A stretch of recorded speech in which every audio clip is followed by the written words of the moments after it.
Mike's mailing list at salessensesolutions.com. Mike appreciates you listening and wishes you good luck on your next sales call. Well, welcome. It's Mike Krause with the Sales Sense Reality Talk Show. Thanks for taking time out of your busy day. I'm very excited to have Rick Morgan as today's guest. He has been a professional speaker for over 37 years, and he has spoken to over 3 million people live, as well as countless others on radio and TV. He has founded over 20 corporations, which we're going to spend our time talking about, and 3 nonprofits in his lifetime. Starting his first company when he was just 16. His book, The Keys, the textbook to a successful life, was nominated for a Pulitzer Prize in 2009. Rick lives in the mountains of East Tennessee, literally across the street from the Great Smoky Mountains National Park. Rick has been fortunate in winning awards as a speaker and a writer. He has also been an actor, broadcaster, and has created and owned a number of businesses and was able to be the founder of 2 nonprofit organizations. He currently lives in Gatlinburg, Tennessee, at the edge of the Great Smoky Mountain Park, and he holds 2 doctorate degrees, in which he's been listed in the number of Who's Who editions in Europe's Men of Achievement, and will soon appear in the next edition of Contemporary Authors. So without further ado, Rick, how are you this afternoon? I'm fine, thank you. And how are you? And you know, the surprising thing about the Europe's Men of Achievement is I've never been to Europe. How I wound up in that book, I never will know. It's funny how things find you. When success finds, everyone can find you. So tell the listeners a little bit more about the trials and tribulations of having 20 businesses. I mean, that is just an incredible achievement to have one successful, not only just to have 20. Tell the listeners a little bit more about yourself and your business background. Well, let's start back when I was 16, when I started my first corporation. Now, I had a chance to take over a job with the local telephone company and then eventually the electric company cleaning garages. So it was an industrial cleaning company. But they didn't want an employee anymore. They wanted an independent contractor. So my father was able to help me get the job because he was in management with the phone company at the time. And he said, if you're going to do this, you're going to learn to do it right. And we're going to teach you we're going to both learn, actually, because he wanted to start a business at the time, too. We're both going to learn how to incorporate. You're going to learn how to do payroll, taxes. You're going to learn how to do it all, and I am, too. And we're going to learn if we can make a success out of this or if, we both fail at it. But at least it'll be a learning experience for both of us. So my first corporation was called Handy Boy Company, and it was an industrial cleaning company. I cleaned garages. And like my father insisted we do, he incorporated and started a real estate investment firm. And that started when I was 16. When I wanted to go away to college at the age of 20, my thoughts were about shutting down the business.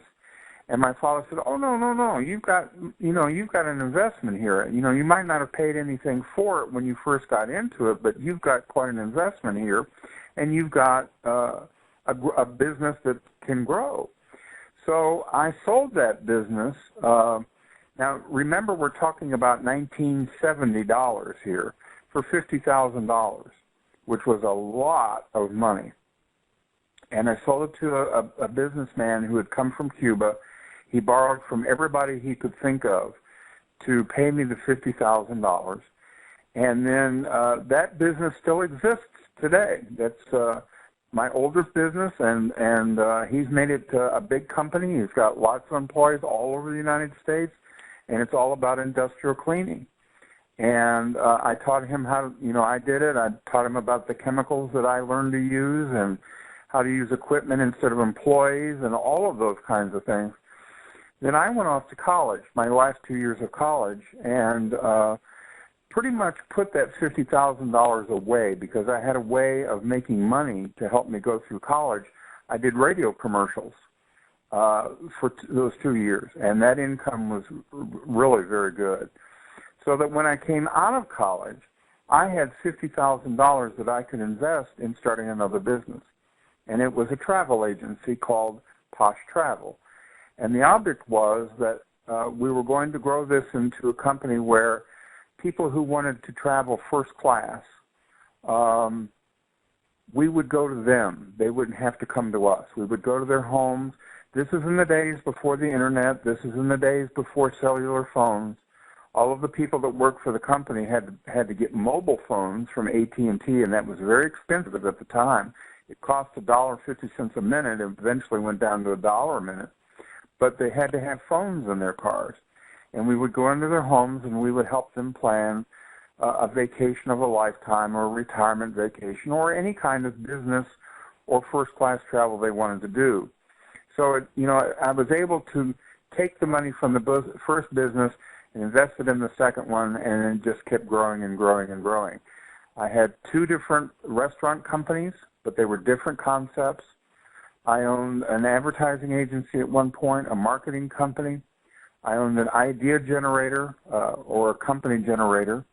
I've owned a radio production company, satellite trucks for television and radio broadcasting. Started a diner called Highway Diners to be a chain. Do-it-yourself garages where people could take their cars in and work on them themselves. And we provided the space for them to do that. And we had a parts store attached to it. They could buy parts and oil and all of those kinds of things. And on and on it's gone. I mean, I now own a publishing house. I have 2 books currently out and a third one coming out. And I published one of them myself. The other one was done by Indiana University Press. So it's been an exciting life. To tell you that they were all successes, no, that doesn't happen. To tell you they were all failures, yeah, there were a couple that were big bombs and didn't survive. The thing is that my idea about life and business was to create something and make it profitable and then try to sell it to somebody else. And what would happen was that people who bought my businesses wouldn't get my vision properly. And I've learned since then that you've got to be able to translate your vision to somebody if you want to sell a business, because they don't see it the way you saw it when you were starting it out. And so a lot of these businesses that I sold are no longer in existence because it folded under the new management or the new owners, because they didn't do it the way I told them it needed to be done to be profitable, or they just didn't get the vision behind it. How's that? Yeah, absolutely. No, absolutely. I love a couple of things you've stated here is, we can always learn from our failures and our successes. There's no question about that. You said something in the beginning with the cleaning business, equipment versus people. Can you talk a little bit more about that? Because as we all know, people can be your biggest asset or your biggest liability.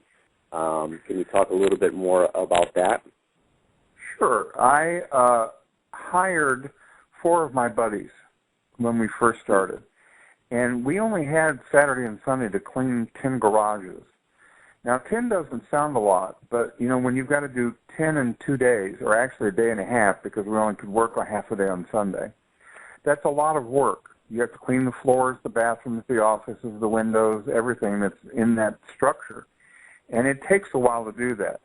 So I had 4 buddies who were interested in making basically date money at that time. And in 1968, 1966, that kind of era, it was not impossible to pay somebody $2 an hour. But since I had incorporated, I had to take taxes out of it and that kind of thing. And I really had wanted to sort of pay them under the table, but my father insisted that if you're going to learn to do something, you're going to learn to do it right. But, taxes and Social Security and stuff on $2 an hour was not a whole lot anyway. But they were just looking for date money. But came the point where I realized that I needed a floor cleaning machine. The floors were not getting, although they were concrete floors, concrete pads, they weren't getting as clean as I liked them to be. I never had a complaint from the customer. But I learned that they just weren't clean. And so I learned a lot about cleaning chemicals for concrete floors, and then somebody suggested that I get a floor machine. You could buy them reconditioned or used, And my father took me to the bank, and we took out a loan, and I bought a reconditioned floor machine. Well, I could cut my payroll down by 2 people because it only took one person to clean the bathrooms and the offices and stuff, and then one person could do the floors. So it was actually cheaper for me to buy the equipment, even with the loan and the loan payments and the interest, than it was to pay for the salaries and benefits and so forth of 2 people. So that's one of the things that made it very profitable. Now, you have to remember, we're talking about dollars back in the late 60s, early 70s. I was paid $1,000 a month per garage. That's a lot. And, yes. Pardon me? That's an incredible amount of money back then, you know? Back then, you know, it was worth it to them to have an independent contractor do it rather than have an employee. So I made $1,000 a month per garage. And then I had an opportunity to go away for 6 months in the road show called The Fantastics while I was a senior in high school. And so while I was gone, one of my buddies took over the business and ran it and did the billing and so forth, and then he got a percentage for doing that. And then when I got back, I picked up where I left off. So I was making $10,000 a month to clean these 10 garages once a week. And that was really good money back then. I mean, I was making more money than my father was in a week. So, you know, the point is that you can start something very small at a very young age, and you can make pretty good money at it. Even in today's economy, even with the dollar the way it is, it's not impossible to make really good money doing something that nobody else wants to do. They had trouble finding somebody to do that job because it was one of those, you know, burger flipper jobs, and nobody wants the burger flipper jobs. Well, nobody wants to clean garages and toilets. And I made a lot of money cleaning garages and toilets. So I can't imagine what they get now to do one of those garages. But I'm sure it's quite a bit of money. Absolutely. Yeah, and it's very simple. You have very low overhead to start one of those businesses. So one of the things that obviously I'm passionate about is sales. With your vast experience, what have been some of your sales exposures or approaches that have worked, and what are ones that, you know, sometimes have not worked? What do you find to be the best way to sell your services or products?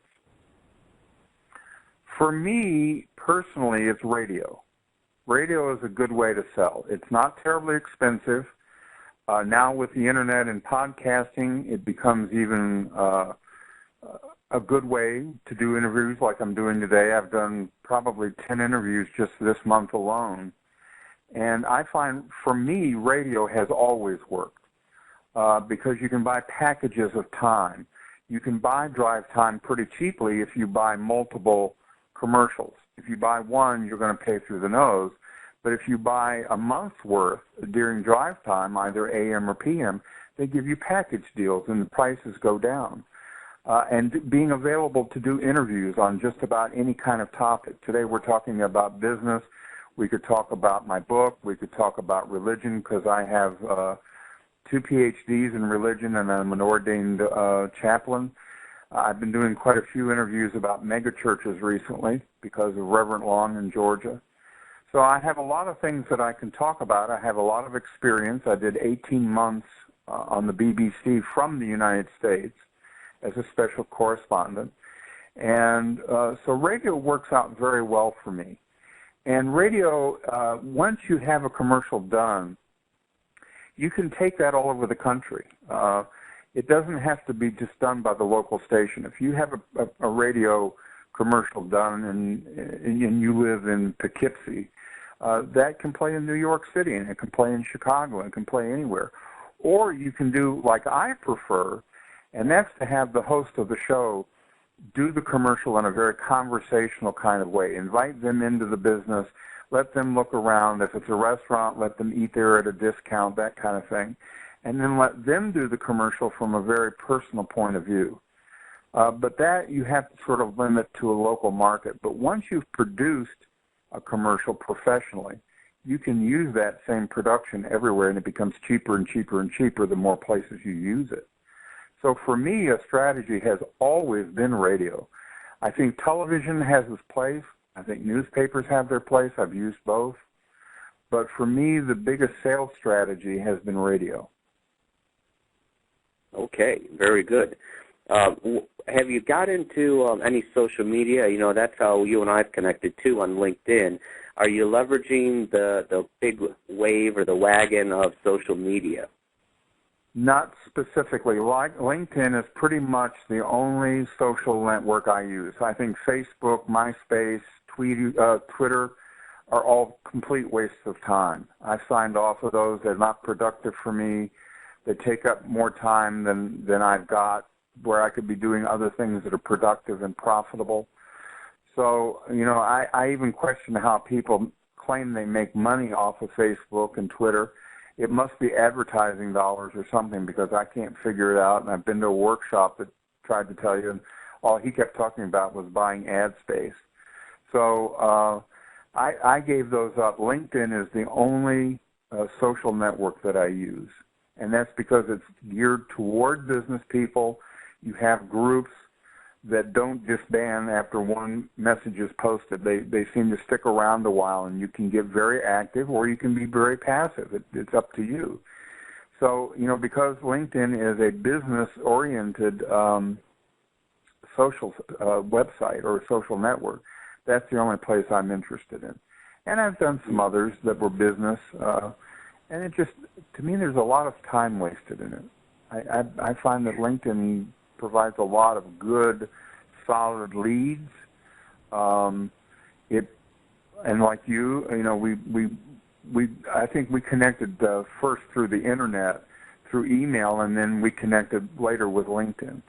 But yes. You know, I was able to go check you out. You were able to check me out, and that adds validity and credibility. And one of the things that's very, very important in today's business world is your what they call street cred, your credibility, because there's so many phonies out there. There's so many people passing themselves off as something they are not. They're making claims they can't possibly keep. You have people tell you that you can't do this because of copyright or trademark, and then you ask them for their file number because you want to check up on it, and they conveniently can't find it or whatever have you, and they never filed for a copyright or trademark anyway. They're just bullcrap, and they're just trying to, you know, force you to give up what you're doing. So, in fact, you have to be very, very credible in the market today. Absolutely. Even yesterday, I received in the last actually 2-3 days all these phony emails from the IRS and all these other scams, and that has just pushed the sales cycle out more mentally for people to engage in services, because there are so many scams, there are so many phonies and those types of things out there. And to your point exactly, you have to be credible out there to move a sales cycle through and to earn that person's business, to be successful. Well, you know, one of the things that's very important. Oh, go ahead. No, go ahead. One of the things that I really push when I'm being interviewed is clean up your email. You know, if you're trying to sell something, it's incredible how much email I get, and even from relatively big companies that want me to follow a link to look at a product or whatever, that have poor spelling, poor grammar. You can tell nobody's proofreading this stuff. And when I do an email, I'll read it through 2 or 3 or 4 times, looking for misspellings, looking for poor grammar, because you see, that email, even if it's to a friend, represents me. An email is going to be eternal. You know, once it's out there, it's out there. And if you misrepresent yourself because of poor grammar, poor spelling, poor writing skills, you just can't get your message across in a few words, then you need to really work on cleaning up your act in the email. And that's a part of your credibility. Your name is on that, or my company's name is on that, and I want to represent myself the best I possibly can or have my company represent me and itself as well as it can, because that's going out to God knows how many people eventually, and that adds to the credibility. If you are a small or medium-sized company and you want me to get my attention, it better be spelled right, and it better be good grammatic. Needs to be, I don't know. It's hard to believe I'm a professional speaker, isn't it? But anyway, it needs to be grammatically correct. Otherwise, I'm gonna delete it. It's gone. You've lost me as a potential customer. So yeah, Rick, clean up your heard email. Yes, I agree, and I tried so hard to be very conscious of that too. And I agree with your point. I heard an interesting stat the other day that 1950, the average person was speaking 25,000 words in their vocabulary. Now, today, it's down to 12,000, half. And you can see that with the event of Twitter and texting, that we're just going down the path of poor grammar, poor writing, poor English skills. And, you know, it's almost like you have to have a code to look at people's emails because we're all speaking acronym now. So I definitely agree with you on that point. Well, I even have people send me emails saying, boy, I like getting your emails, which is really kind of strange because I say I get thousands of emails a week, and I always open up yours because it's well written, it's everything is spelled right. Now, occasionally, you know, yeah, something gets through. I have a blog called My Daily Column, and occasionally something gets through, but then I have friends who kick me in the butt and will notify me right away, and I can make a change. But the fact is that I make that change as quickly as I'm notified of it. But yeah, you can't be 100%, but you can be 98%. And you know, a lot of times people are typing along and they get confused in the you're and the your, the your or the you are. And that's just a simple little mistake that they could catch if they proofread. They don't proofread their email. They just write it and send it out. And it's like half the time I don't even understand what people are saying to me because they don't proofread it. Yeah, communication is hard, and that in sales, you know, that's critical to be a good communicator. And I want to talk about your book, Life Success, and I want to have a kind of segue because success is important to, I think, all of us. And what kind of gave you the inspiration to write the book and tell the listeners a little bit more about it? The book is called The Keys, the Textbook to a Successful Life. It was nominated for a Pulitzer Prize in 2009. It didn't win, but just being nominated is a big deal. And it was also nominated for 2 Nautilus Book Awards. Didn't win, but again, to be nominated is a big deal. It's about the KISS system. I want to teach you how to kiss. And that stands for Keep It Simple and Smart. And if you're the kind of person who is going through life and it's very complicated and you can't figure it out, this book is going to help you with 4 keys. I will tell you 3 of them is thought, choice, and action. And the 4th key, I keep a mystery as a way to get people to buy the book. And then there's a set of lessons about becoming the ideal you. You want to become that person that, you know, you can look up to, and that can be yourself. So it's a simple book. It's just 84 pages long. It's a quick read. Somebody recently called it the manual we didn't come with when we were born. And I think that's a really nice compliment. That's a good way of putting this book. And it's about just keeping it simple and smart and realizing that smart is the way I've always lived. And simple does not mean poverty. Everybody equates the word simple with poverty. And in fact, I live a very nice life, but I live a very simple life. I don't have a lot of stuff. I don't need stuff. I'd rather do things than have things.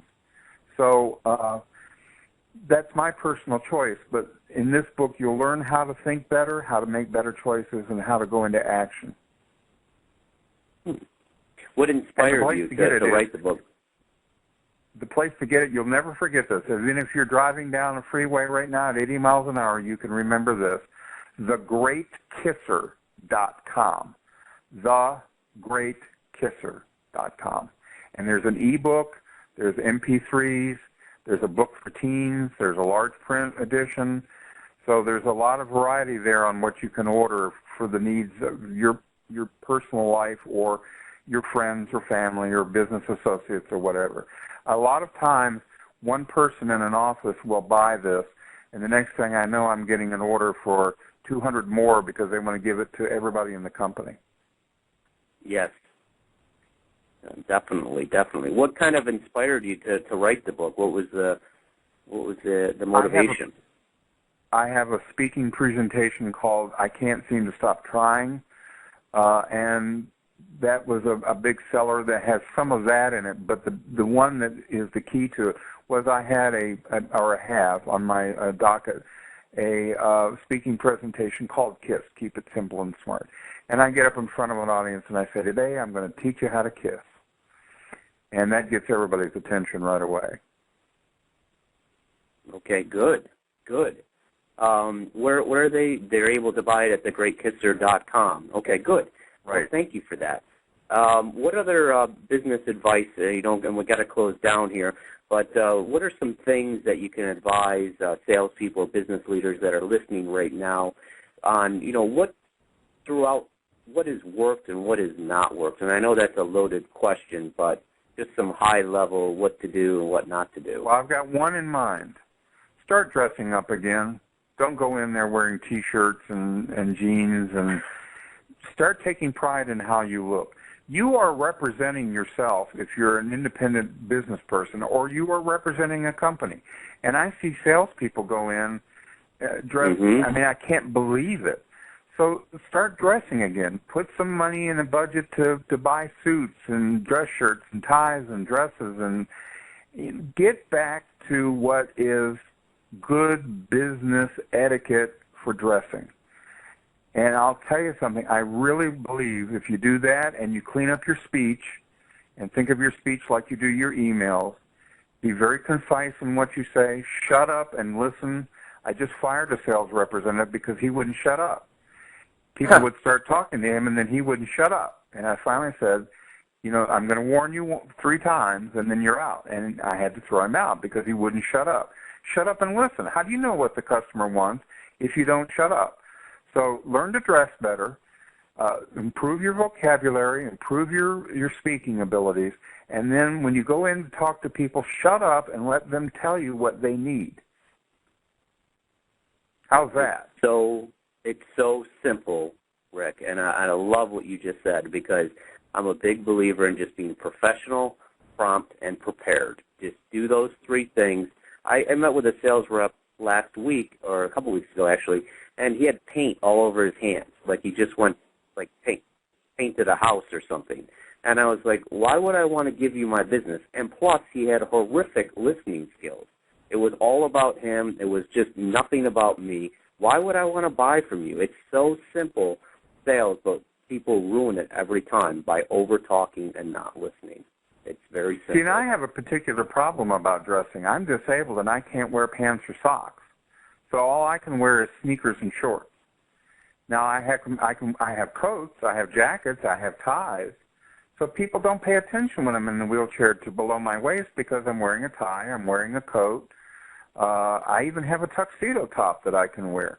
But all I can wear is pants or socks. I can't wear pants or socks. I have to wear shorts. And people overlook that kind of thing. And if you go in and you're in some kind of situation like that, people are not going to say anything. You're just doing, as a matter of fact, it comes up as a conversation, and it becomes a conversation point. But, get out of yourself. Get out of yourself. Because they don't really care about you personally. They care about your company or your product or your service, and then they want you gone because they've got other things to do.